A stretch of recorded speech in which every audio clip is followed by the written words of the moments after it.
аяға. Күкрек ері бір ерлайы ине, көтәріліп бейік қаяға.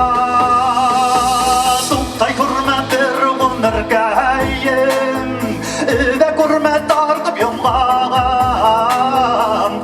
Түйней келдім ұшығаса, әмі істей әшәп тоймана.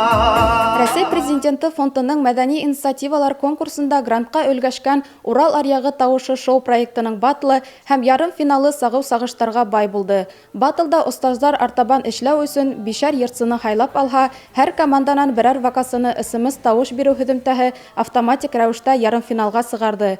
Шулай итеп, ярым финалда көс сынашкан 24 вокасының 8 генә финалга үтте. Уларның артабанғы яҙмышы тап ысымыз тавыш йыйыуға бәйле. Иҫегеҙгә төшөрәбеҙ. Шоу проекттың финалы 25 мартта Сибай башҡорт дәүләт драма театрында үтә. Еңеүсегә төп приз 100 000 һум.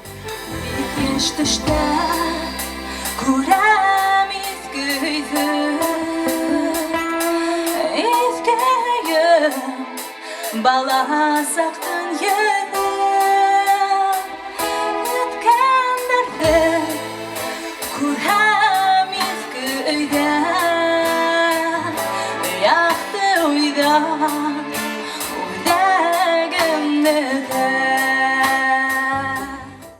Был шоу шуның өсөн дә бында шәп йырсыны остаздар йәки жюри түгел, тап тамашасы һөйөүен яулап, иң күп ысымы йыйған йырсы еңеүгә өлгәшә. Шуға күрә һәр кем үҙенә оҡшаған йырсыны алға сығарырға теләһә, уның өсөн тауыш йәлләмәҫкә тейеш.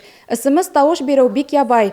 Төп призға лайыҡлы тип тапҡан дәғүәсенең һанын Сибай пробел аша яҙырға ла 55-77 һанына ебәрергә кәрәк. Бер телефон һанынан бер генә ысымыз китә. Күмәкләгән яу ҡайтарған. Йырсылар өсөн тауыштарҙы йәлләмәйек, дуҫтар.